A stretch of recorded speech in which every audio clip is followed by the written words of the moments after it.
Assieds-toi sous le jujubier. La dernière fois, ils se sont endormis dans la grotte. Le chien est resté à l'entrée et le monde a continué sans eux. Un jour, puis un autre, puis beaucoup d'autres. Et dans la grotte, rien ne bougeait. Aujourd'hui, je vais te raconter ce qui arrive quand on se réveille et que le temps, lui, a pris de l'avance. C'est l'histoire de ceux qui ont choisi la grotte.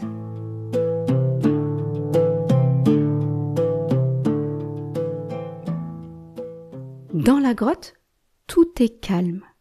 Un calme qui ne ressemble pas à une simple nuit, mais à une pause. Les jeunes gens dorment, serrés contre la pierre. Leurs souffles se répondent comme si, sans se parler, ils avaient trouvé le même rythme. À l'entrée, le chien veille. Il ne fait pas de bruit, il ne cherche pas à impressionner. Il est simplement là, couché en travers du passage, les pattes devant, la tête posée juste assez haut pour voir dehors. S'il entend un son au loin, une pierre qui roule, un souffle plus fort, il ne bondit pas. Il écoute et il reste, comme s'il gardait une porte invisible. Le matin, le soleil se lève et sa lumière descend dans la vallée. Elle arrive jusqu'à l'entrée de la grotte, puis elle glisse sur le bord sans entrer. On dirait qu'elle fait attention, comme quand on marche doucement dans une maison parce que quelqu'un dort.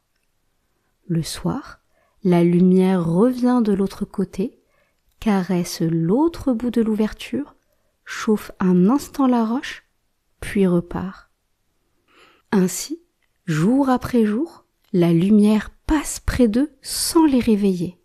Et dans l'ombre fraîche, le sommeil reste profond, stable, presque intact.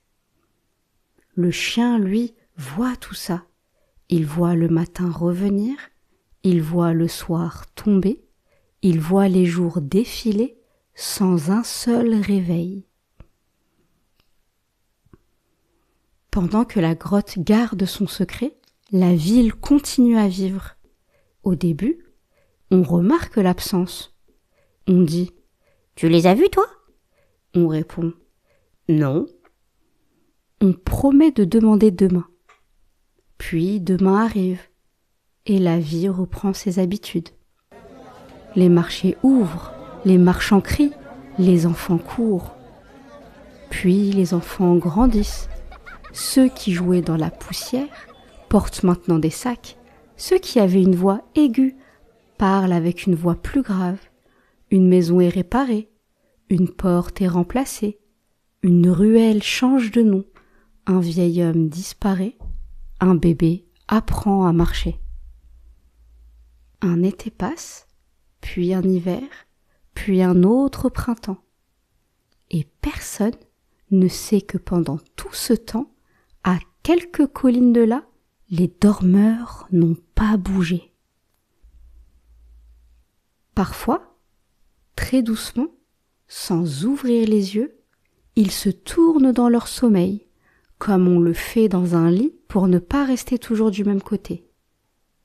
Le chien reste à l'entrée, toujours. Puis, un matin, la lumière fait quelque chose de différent.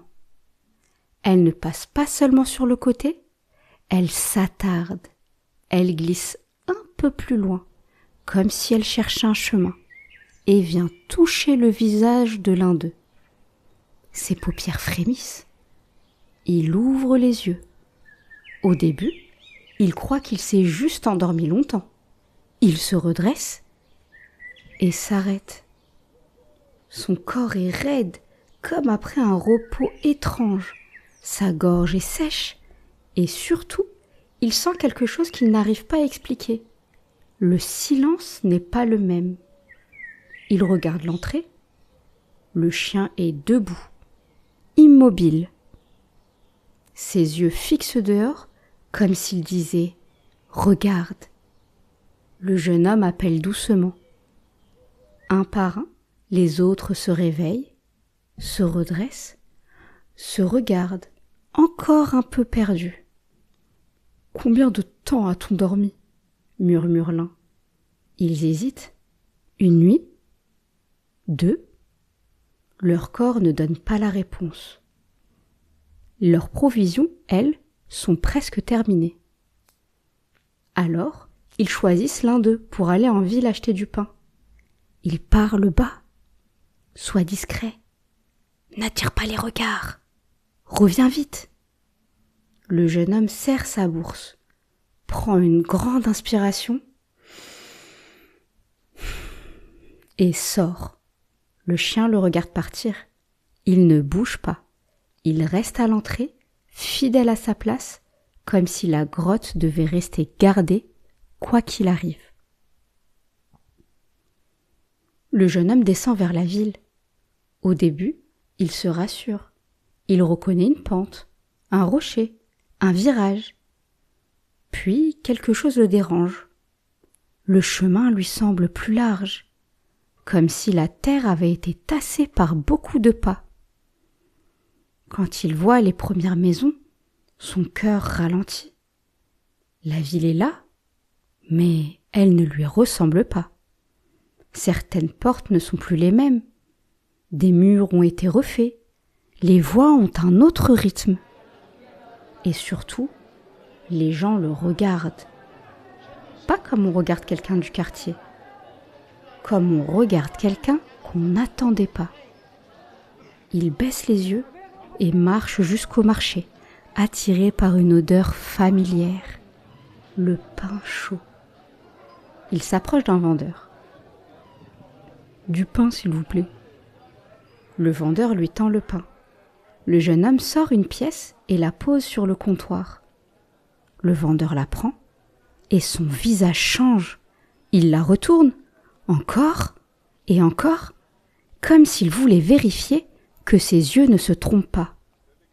Il appelle quelqu'un. « Viens voir ça !» Un autre s'approche, puis un troisième. La pièce circule. Les murmures montent. « C'est ancien. On n'en voit plus. Regarde le signe !» Un vieil homme finit par venir, calmement, avec l'air de ceux qu'on écoute. Il prend la pièce, la regarde longtemps, puis relève les yeux vers le jeune homme. « Mon garçon, cette monnaie n'est pas de notre temps. » Le jeune homme ouvre la bouche, mais aucun mot ne sort.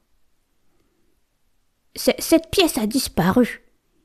Il y a très très longtemps. » Le marché entier se tait un instant. Et dans ce silence, le jeune homme comprend. Ce n'est pas la ville qui a bougé, c'est le temps. Et lui et ses amis viennent d'avant. Il serre le pain contre lui, recule et s'éloigne rapidement avant qu'on le retienne. « D'où viens-tu ?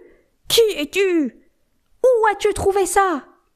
Il n'écoute pas, il marche vite, puis presque en courant. Le chemin jusqu'à la grotte lui paraît soudain trop long. Quand il arrive, les autres comprennent immédiatement à son visage que ce n'est pas juste du pain qu'il ramène.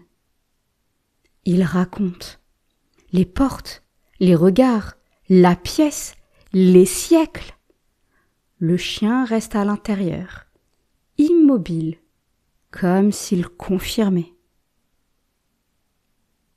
Il s'assoit. Le soleil descend lentement sur la vallée. Personne ne cherche à parler trop vite, parce que certaines vérités ont besoin d'air autour d'elles. Ils comprennent que le monde a continué sans eux, que la ville a changé de main, de visage, de souvenir. Et ils sentent aussi quelque chose de simple que tout le monde peut comprendre. ce qu'ils avaient voulu protéger n'a pas disparu. Il a traversé.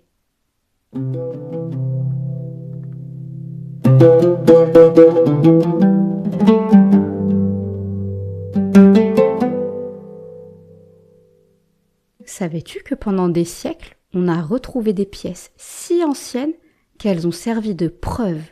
Elles racontent un temps disparu, même quand plus personne ne s'en souvient. Parfois, une petite chose dans la main suffit à révéler une immense distance. Et toi, si tu te réveillais demain dans un monde un peu différent, qu'est-ce qui te rassurerait le plus? Si tu écoutes souvent Sous le jujubier, tu peux demander à tes parents de laisser un petit mot ou des étoiles pour aider ces histoires à voyager plus loin. Merci d'avoir écouté Sous le jujubier. Sous le jujubier, chaque histoire est une graine de paix. La prochaine fois, Sous le jujubier, je te raconterai ce qui arrive quand le retour ne se passe pas comme on l'imaginait et pourquoi certains secrets ne restent jamais cachés très longtemps.